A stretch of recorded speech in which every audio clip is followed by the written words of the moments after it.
when you're the boss and it's your business and it's your thing, you're always on.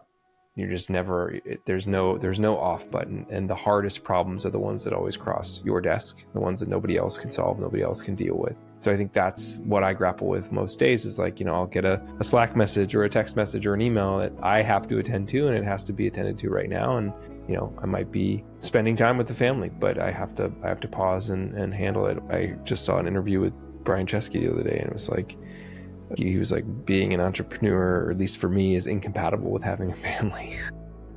Man, I don't love the sound of that. Welcome to Slow Down to Speed Up, where we have real one-time coaching sessions with startup founders working through the challenges of leadership. I'm your host and executive coach, Brian Wang. Today in the show, we're joined by Jason Shafton, founder and CEO of a growing marketing agency who's wrestling with what might be entrepreneurship's most universal struggle: how to be fully present for both your business and your family when there's only one of you.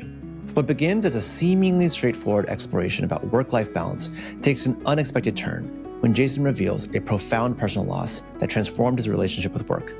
2 years ago, Jason and his wife lost twins in pregnancy, which forced him to radically delegate his business responsibilities while he focused on his family. Now, with a healthy new baby and a thriving business, he finds himself caught between two worlds, hearing his infant's laughter from the next room while trying to grow his company. As our session progresses, we begin to uncover the deeper patterns beneath this tension. It's not just about time management, but about presence, perfectionism, and the difficulty of saying no. If this describes you, and it probably does if you're listening to this, then you'll get a lot out of this episode. Let's listen in. Hey, Jason, it's great to see you. Great to see you too, Brian. Awesome. So I want to speak to the audience real quick. So I'm speaking with Jason Shafton. He's the founder CEO of Winston Francois, and we connected originally through the Hampton community. And we spoke a little bit before this, and we talked about getting on for a coaching session. So yeah, Jason, thanks for coming on. I'm really excited to have you here. And I'm curious, like, what are we getting into today? Look, I think for me, the most important thing is finding a way to have a mindful and healthy approach to my work, alongside a growing and young family that has been through a lot in the last couple of years. I shared with you previously, and we can dig into here how loss and grief impacted my perspective on entrepreneurship and growing a business. And I think, if we can spend our time together today just digging into that and how to balance the tug of wanting to spend more time with my kids and my wife while also trying to grow and scale a successful enterprise is tricky. It's just really hard. Yeah. Yeah, I can absolutely relate to that. And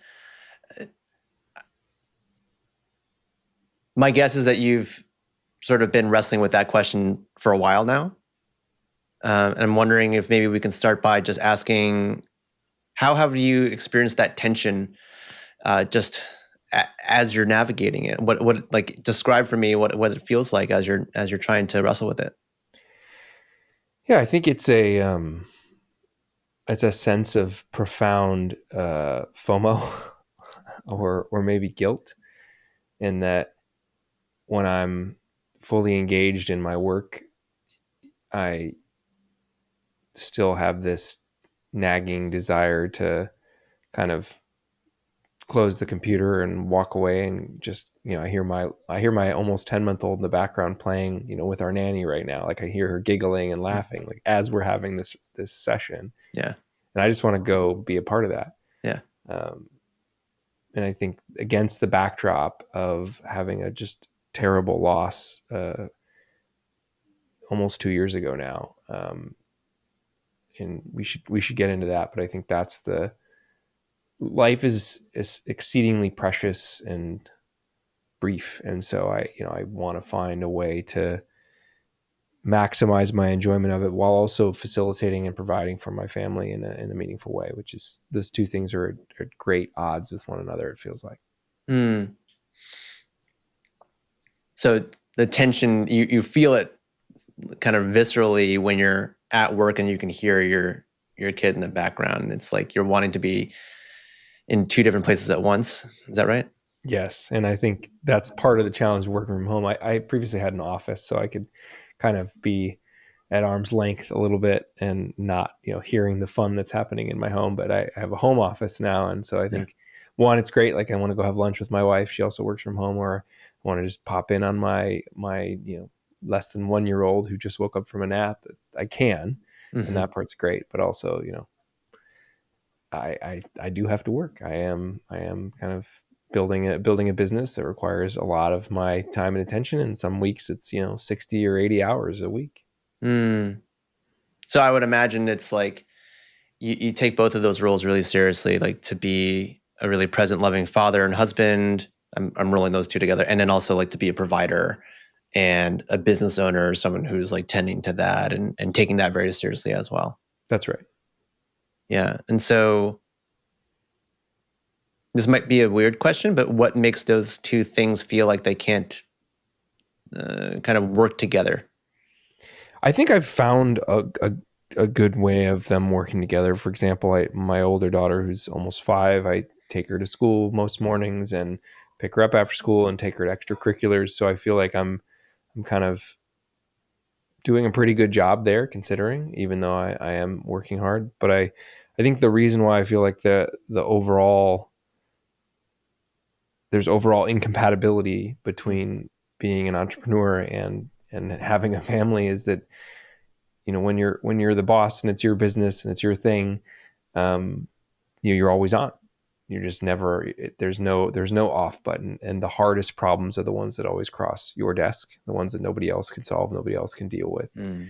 So I think that's what I grapple with most days is like, I'll get a Slack message or a text message or an email that I have to attend to, and it has to be attended to right now. And I might be spending time with the family, but I have to pause and handle it. Or and I think that's where the or is important here to your question, is like, or what. And maybe the what happens is not so bad, but I think if it's like, oh, we're going to lose that client, or we're going to, Mm. there's going to be some sort of you know significant problem or downstream impact that Mm-hmm. results in more of my time being eaten by the Right. business. Yeah. So you sort of have the situation where lots of things can come across your desk. There's this fire, this thing that we got to take care of, and those all have the potential to pull you away from you when you're being with your family. If I'm hearing that right. That's right. Yeah, and unlike you know when you're not an entrepreneur as the founder, owner, it's I would imagine. Tell me if this is right. It sort of feels like you can't switch off. You talked about always being on, so there's like some party that's always like kind of monitoring for that as well. Yeah, I think so. Um, I've been an employee and I've been a founder, and I think the difference between the two is, as an employee, it's somebody else's thing. You're working for someone. The expectation is, whether it's a 9 to 5 in a big company, or maybe it's a startup and you're working a lot harder than that. But Yeah, ultimately, like, you're not as invested, and therefore not as, and also not the person that the buck stops with. So yeah, you can potentially get a little bit of a reprieve right, right. whenever you want to. And So I'm curious about maybe it's just the example that you just mentioned, or maybe it's a different example. But like, if you can describe like that moment where you're feeling that tension the most strongly between being provider and dad and husband. Yeah, maybe it's that most recent example, but I'm curious if we can go into yeah, that tension itself. I think it stems for me from this kind of formative and perspective altering moment that happened a couple of years ago. So my wife and I were pregnant. She was pregnant, but I say we had twins on the way. And in April of 2023, excuse me, at 20 weeks pregnant, she went into early labor and delivered the twins, and they passed away because they weren't able to survive at that gestational age. So after that happened, I just kind of rethought what was actually important, and basically said, I'm just going to delegate out as much of my core responsibility with this business as possible. And hire somebody to manage all of my kind of social media channels and content and the thought leadership work I was doing. Let's hire somebody to do business development and, the founder led sales I was doing. I'll have someone else do that. And I'll kind of just give all of this responsibility to others and just turn inward and focus on my wife, who's just been through this horrible experience that we've been through together. And so I think I got to see what that was like. And for what it's worth, like, my business suffered while I was also, emotionally suffering as someone grieving the loss of his kids. So on the other side of it now, almost 2 years, I think I wouldn't do it again that way. I don't know what the right way is to be invested in going through whatever my family is going through, and also invested in my own thing. I think, what I just saw an interview with Brian Chesky the other day, and it was like, he was like, being an entrepreneur, or at least for me, is incompatible with having a family. It's like, man, I don't love the sound of that. I think, to your question, I think it's possible. I just haven't quite figured it out yet. Sure. So, yeah, it sounds like when you and your wife and your family were going through that a couple of years ago, you sort of swung this one way. It's like, hey, I'm going to set as much of this aside as I can so I can just really be with my family. And then you sort of described how, like, oh, it's not quite how you do it if you were to do it over again. And so I would imagine that you're still constantly feeling that tension, Yes. this kind of swinging back and forth, right? So let's say you were referencing it earlier. It's like, oh, you're working, you're at work, and then you're feeling the pull of family, right? Mm-hmm. And it's a sweet pull, right? Like, Yeah. I'm a dad, and you're dad. Like, what that feels like. I'm curious, like, what do you notice, or the thoughts, feelings occurring to you and internally? What's going on there? Yeah, I think to the question, it is a sweet feeling. Like, there's just like this overflowing kind of feeling of love and desired. So the end of that story is a very happy ending. Is 4 months later, my wife got pregnant again, and so we now have this happy, healthy baby. She's going to be almost 2 years to the day after we lost the twins. And every time she sees me, I come out of my office and I walk up to her, and she like starts swinging her arms and laughing, and just like, there's this abundance of joy, right? And so, nobody at work reacts that way when I'm about to see them or talk to them. So, I think there's the unconditional love that comes from family, right? And certainly our progeny, our little ones who, mom and dad at this very special age are the entire world. I think they say babies don't even realize that they're different from their mom for 9 months. Right. That's right. So I am different to her, and it's very exciting when she sees me. And I think, if I, even when I go pick up my older daughter from school, I get a similar, maybe a more muted reaction, but a similar reaction. Oh, dad is here to pick me up. I'm going home. I'm going home, guys. Bye. Yeah. And I think it's that's the feeling. It's just like this immense, radiating warmth of, and I think the only comparison to it in my professional life is like a feeling of a profound sense of accomplishment and like pride in doing something that was really hard, or maybe been thought previously impossible, and accomplishing it. And then, I think then there's the like, but now what, and I don't have that now what feeling with family. And so this idea of balancing, I maybe if we keep at the level of feeling, in a perfect world, like how would you describe the set of feelings that you're actually experiencing between both work and family? I'm not sure how to answer that one. Take your time. And if you have to guess, that's okay too. Maybe ask it again and I'll try. Yeah. perfect world, what do you notice you're feeling on a regular basis when it comes to being with your family, and also when it comes to being at work and even in between? Yeah. I think with family, it's just like a lot of joy. And with a new baby, there's just like lots of firsts. And so just uh, this feeling of excitement and anticipation of what is she going to do next? Is she going to take her first step today? Is she going to say a new word today? Those are, there's like an anticipatory excitement I would describe as the family feeling. And then with work, I think once you get to a certain level of accomplishment, we grew this business to 7 figures, and that was like really exciting. And then, the next milestone is 8 figures. We're not there yet. And I think pushing really hard to get there, but looking around and deciding like, is it worth it? Are the trade-offs worth it? I think so, but it's hard to say. And I think work generates a lot more whiplash, frustration, kind of highs and lows. Mm-hmm. Whereas like family life right now is a lot of highs. And I think that's the big difference. Yeah. So I noticed that there's just this like,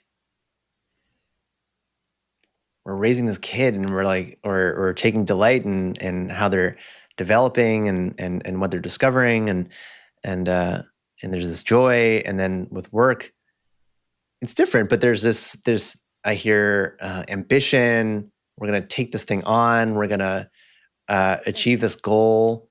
And now we're considering the next thing. So there's this climb, I notice, right? And yeah, I'm imagining like there's these parts of you, like there's like the part of Jason that like loves the climb, loves the accomplishment, and then there's also this part of Jason that like loves to just be the dad who's like nurturing and raising and taking delight in that. And I'm just sort of imagining this world where there's room for both of that. I'm curious, like what comes up for you as I just even described that? Yeah, I think the challenge is we just all have the same 24 hours in the day. So it's like, what is the thing that I give up in order to have both? Because I think right now there's good days where I have a lot of family time, and there's, days where I have a lot of work time that don't feel as good on the family front. Like yesterday, you said being a dad, right? Yesterday, our nanny was out, like off work, and so I was just being a dad most of the day. I didn't really have any meetings, and I just hung out with our kid, and I helped her take naps, and made sure she ate, and that was great. Like I turned to my wife, and I said, you let me know when I can become a stay-at-home dad, because I enjoyed this a lot. But Yeah. I think that's the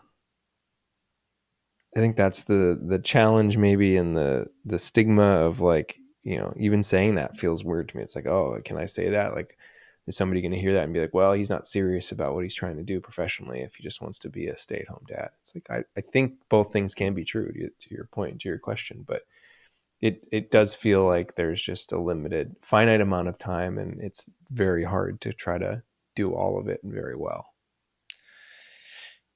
You're absolutely right. There is a finite amount of time, right? We all have the same 24 hours, and so ultimately, it's so much of it comes down to our decisions around that and how we relate to all that. I'm going to ask maybe a strange question. So let's just imagine a world where you're feeling really at peace with how you've decided to spend your time between work and family. And just take a moment just to imagine that for a moment. Like there's no questioning, right? So just you're in this space where there's like, yeah, like this feels right, how I've decided to do this, and maybe even a little bit of pride on how you've done that. Let me know if you're there as you're imagining that. Okay. Great. So what do you notice? Just like looking around the world, looking around the situation, like what do you notice in all that? I think it's an expansion of what I'm doing today. So it's, you know, getting both of my girls off to school when my little one goes to preschool in the fall, picking them both up at the end of the day, um, being present with them in the evening, traveling as little as possible for work, Mm-hmm. um, just being dad by default as Yeah. much as I possibly can, By default. Okay. hmm as opposed to working by default, which I think is what I do now. Hmm. Okay. Cool. We'll go back to that for a second. But anything else that you're noticing, just in this, imaginary I think situation? there's space for me and the things I like to do too. I think I had hoped we had joined a country club, and I'd hoped I'd get into golf over the last couple of years, but there just hasn't been the time. So perhaps I can play around a golf once a week as well in that world while the kids are at school. Mm-hmm. So I'm not missing family time, but that would be really nice. Okay, great. So you described like dad by default, the kids are off to school in their routine there. You've got golf. So from your current vantage point, when you're looking at that picture, is there anything getting in the way of that? Do you see anything that's like, oh, this is Yeah, it's anywhere between 6 and 8 hours of meetings every single day. ah, um, the needs of my team, the needs of my clients, hmm, uh, you know, traveling. So having to go and meet with clients and team members and attend events and, work with partners all over the country or the world. That all cuts okay. So into let's that. talk about that then. So okay, 6 to 8 hours a day. Lots of demands. Okay, so there's a world out there where like dad by default. I would imagine that requires maybe some reshuffling or restructuring of what's going on at work. Does that seem correct? Yes, absolutely. Okay. I think there's a world in which I am, I find a balance of delegation, kind of saying no to things, pushing things onto other members of the team, and also limiting the things that I directly do versus can have someone else do. Yeah. Okay. So there's like a list of number of things that you could be doing there. Do any kind of pop up in terms of like the first order of business or kind of highest leverage thing you could be doing here? I think the one that I just can't give up, that just always bubbles up, is like founder led sales and business development. Like it has to be me for now. I Okay. think until we get to that threshold of an 8-figure business, and at that point it can be someone else maybe. So that feels like a non-negotiable right now. That Yeah, I just, from experience, it feels like I can't let go of that and expect the business to grow. And okay. so I think if I can channel all of my time and energy into that, and then basically eliminate as much of everything else as I can, Mm-hmm. then maybe I cut the amount of time necessary for me to do what I'm doing in half, maybe. Okay. So let's play it out. So like let's say we're describing a world where, all right, founder-led sales still squarely, on your plate, but you've delegated pretty much everything else out, right? So you've got a team around you that you trust and they're taking care of all that. And once you're kind of in that space, let's go back to this idea of, Jason is dad by default and all that. How is that looking? Does it seem more feasible? I think it does. I think there are maybe not edge cases, but frequent occurrences where there's not an immediate um, opportunity for me to be dad by default when when the thing is I need to go meet with a prospective client and it's across the country and I have to get on a plane and I'm not going to be there to take the kids to school or pick them up or put them to bed or be Mm-hmm. there Mm-hmm. for dinner. Like that, I think that is the trade-off, and I think that is not something that can change if I want to continue to do what I'm doing professionally. Okay. So there's like, That feels hard, but yeah, sorry, say that again. it feels hard. That feels, like a tough choice to make, but the right one for the long term ability to like provide for my family. Yeah. That's actually making me really curious about the long term for you. Like Mhm. what I'm curious what that long term vision is for you and your family. Yeah, I think a world where I have grown the company to a point where I have a team around me that can operate the majority of the business, and I can sit on it in a way that allows me to spend, single digit hours per week engaged in the business, and the rest of my time focused on being a dad and being a part of my family and caring for myself and my closest friends and family. Mm-hmm. Um, and I think that's attainable in the next maybe 3 to 5 years. But these little years, like the small single digit numbers for the two kids they're everybody says they go by really fast, and so Yeah. it feels hard to kind of miss anything. Yeah. Yeah, totally. So you've got this like 3 to 5 year plan, Mm-hmm. and God willing, you get there, and it's like cool. Like now you have this like time freedom, right, on your calendar. But yeah, this thing around like missing anything, with your kids at this age, but even things big and small um can feel like a lot that you're missing. It feel like a big cost. That's right. Yeah, and so. Okay, so this is gonna maybe be a strange question, but okay, so there's gonna be moments where you do end up missing things, whether it's you've made this choice to do that or maybe not. Mm-hmm. My question then is like in those moments where you're not able to be fully as present as you would like, how do you want to relate to that situation? Does that question make sense? Mm. Yeah, I think it makes sense. I think it feels like I have to give myself permission to do that, and be, rather than allow it to make me feel deep FOMO and guilt and you know wish that I was there, flip it perhaps on the other side and say, look, like I'm doing this for a really good reason, the reason that I'm not there, and this is a means to an end. This is so important that I am making this choice, versus whenever it's not that important, maybe I don't make that choice. Hmm.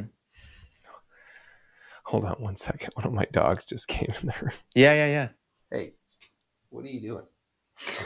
Get out of here. Okay, all right, then just lay down. Sorry, lay down. No, we're not going We've to do got a that guest. right. It's like, you're going to pet me. This is a perfect example of, like, you know he wants his attention too.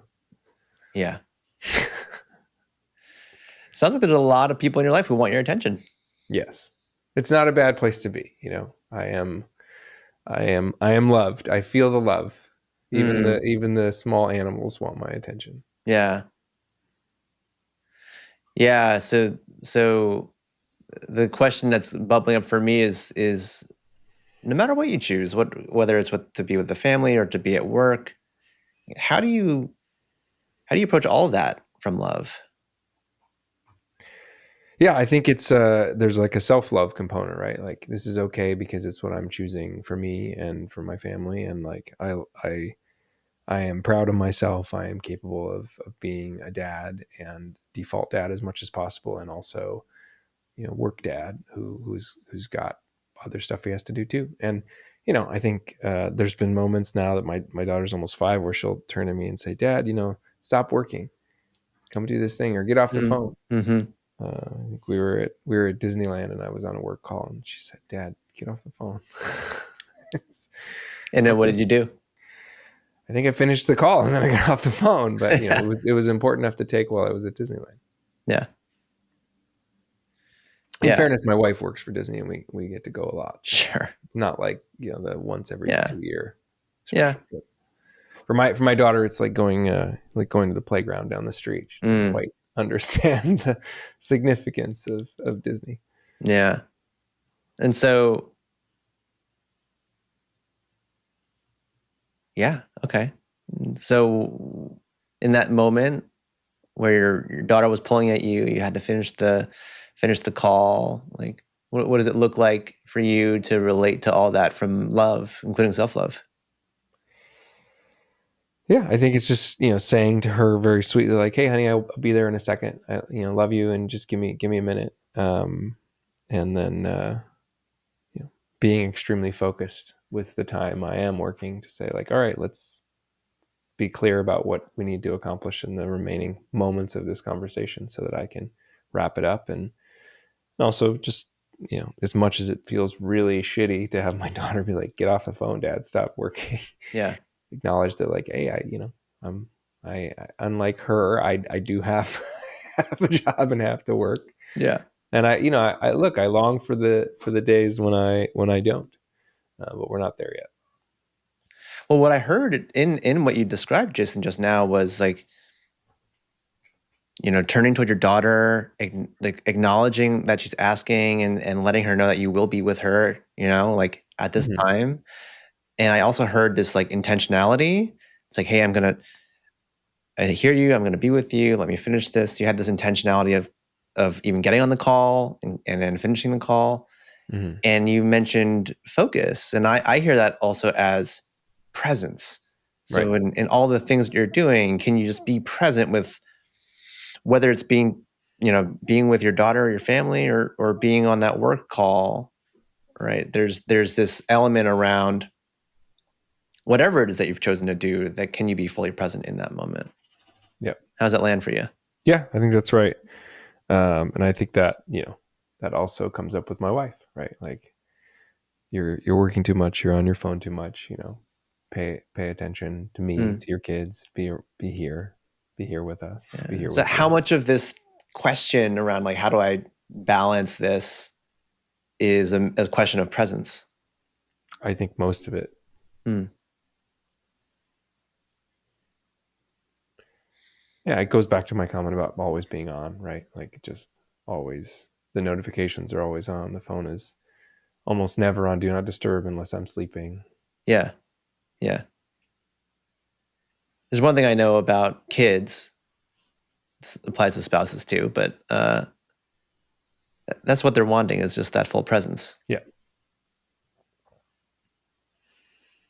Yeah, So, and it's hard. I think we live in this attention economy now, where every single thing in your life is vying for your attention in little millisecond increments, and it's a constant barrage of stimuli, whether in the real world or in the digital world, that yeah, we have to learn how to manage and turn off. And we wonder why kids are distracted or glued to their devices. yeah.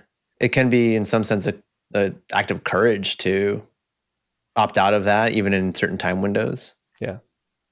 Um, Yeah, agreed. And I think that's the idea here. And I do block my calendar at the beginning and the end of the day yeah, to do those kind of school pickup and drop off. yeah. And so I think it's just getting better at doing that more. What do you think would be required of you to say be 20% more present with your family compared to you know where you are now? And I don't even mean Yeah. like changing your calendar all that much. I just Yeah. mean the quality of presence. Yeah. I think it would just be when I am with them, setting the devices aside, right? And that would end up being probably more than 20% if I just did that small act, because then it Mm. becomes more difficult for me to be pulled away, because all of my distractions, my team is fully remote. So everything that happens um, is basically digital interruption. How does that thought land with you, like setting the phone aside when you're with your family?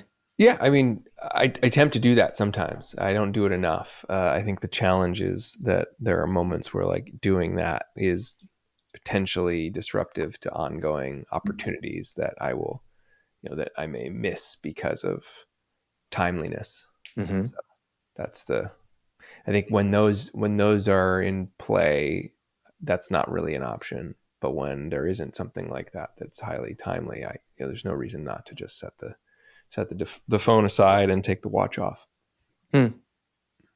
What makes it not an option? Like if I'm negotiating a deal with a new client or doing something that requires me to be waiting for, paying attention to my email or to my messages. And in that situation, it feels like, oh, even in like the evening, I have to make sure to respond. Yes, sometimes I think, not all the time, but certainly there's been enough of those instances where like my ability to kind of quickly respond and engage is the difference maker, I think, between getting and losing an opportunity. Okay, so like that like speed of response or responsiveness really feels like an important asset here. Yeah, I think if you look at some of the most successful people too, they have like wildly just insane response times on things like email, right? Like, I think there's you can email Mark Cuban and he'll reply to you within minutes if he does reply. Right. Like, this guy's a billionaire. He doesn't have to do that. So there's something to like being very fast acting and willing to kind of jump and kind of snatch up an opportunity, a deal, whatever it is. So I try to operate that way professionally, but then I think that's at the expense of personal relationships. So then it's like, how do I play that same dynamic out personally? Sure. Yeah. Okay. So let's say there's deals live or could be live, right? You're trying to get that across the finish line. If we set that aside for a moment, we talked about a little bit this more like the default case where you're putting the phone away. Mm-hmm. I'm curious for you, like what's the hard part about doing that? Well, I think interestingly, there's like the FOMO on the other side. It's like, what am I missing? Who has reached out? Who needs something from me? So I think there's also like some of my own my own shit in this, which is like needing to be needed. And so there's a curiosity of like, all right, well, if I set this down right now and somebody needs help with something, or there's something that someone's working on and only I can help them, what happens? Okay. So let's just play with that for a second then. So yeah, scenarios like, oh, someone's going to need me. Yeah, you're surrounded by people in your company, I'm sure, who are needing you all the time. So like, this probably isn't hard. So, all right. So there you are. You set your phone aside. You have a pretty good expectation that someone's going to need you, right? And yet you're choosing to put that phone aside anyways. What is it that you have to feel in that moment by putting the phone aside?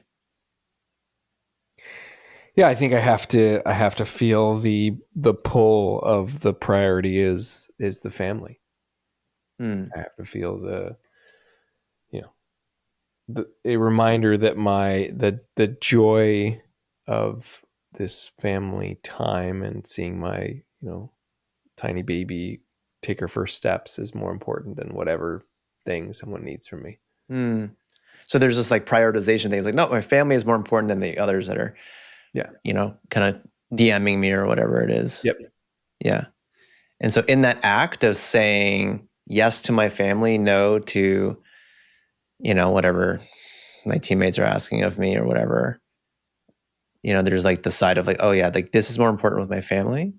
I'm curious, do you notice any other feeling that's present for you, like around saying the no to work colleagues? Yeah, I think there's also just like I'm very much a yes man, and like say probably yes to too many things. So I think part of going back to your earlier question of like how do I get 20% of that back, or 20% more of the time that I really want, is just saying no to more things. It all kind of is tied together, right? Like just being able to more effectively manage and prioritize my time such that the stuff that actually deserves it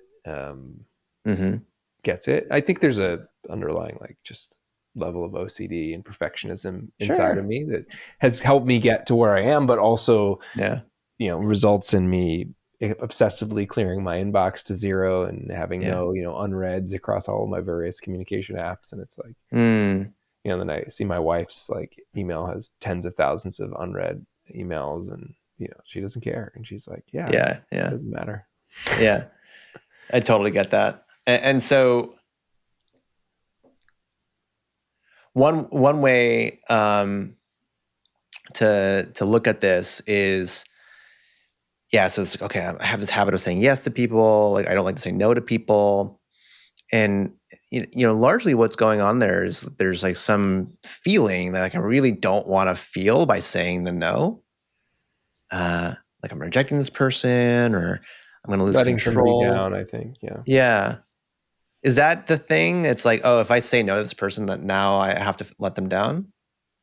Yeah, I think so. And I think it comes back to the original feeling we talked about at the beginning of the conversation. It's like the guilt of not doing something. But in this case, it's in reverse. Of like, well, I'm abdicating a professional responsibility, a thing that I said I would do or that I should be doing or whatever. And there's pressure I'm putting on myself to do all of it. Yeah. Yeah. When you're pressuring yourself to do all of it, it's easy to feel like you're failing. Yes, constantly. Yeah. And so, what would it take for you to feel like you didn't have to do all of those things? I don't know, lobotomy probably. I think that's just how I'm wired. I don't know how to let go. I think feeling like the people around me were capable enough to do all of it without me, and also being okay with it happening at a different speed or level of quality that I would do it. Yeah. And what's the set of steps you have to follow to start getting there? Up leveling my team, whether through hiring or training or both, or more radical delegation of various tasks, and not delegating the things that are core to the success and growth of the business that I have to take responsibility for, but delegating the like very small operational back office administrative logistical stuff that I still do, when you're CEO and founder of a small business, like Yeah. that's what this is. Yeah. And so Yeah. that sort of project of delegating, up leveling, training, how much progress are you making on that these days? I mean, big progress, I would say. Actually, like I recently kind of elevated my number 2 to chief operating officer, and she is building out those systems and process and working with me to protect my time. We're trying to kind of develop swim lanes where she owns ops and I own business development, and there's kind of clear delineation of what that means. And then we're building out this kind of virtual assistant team. She is building it out in the Philippines, where we have basically round the clock coverage so that things can happen even while we're sleeping and progress is made. And I think that's all moving in that direction. I think there's just stuff that, like I said, I won't be able to fully delegate in the near term, but in the medium to long term, I hope I can. Yeah. Well, it's great. It sounds like you're starting to build some momentum there. Trying to. It's hard. Yeah. A lot of times when you're building a business, as it's like one step forward, 2 steps back. So Yeah. That tends to be the case. Well, Jason, as we start to close out here, I want to just zoom out and ask you, like what are you finding you're learning through the conversation today?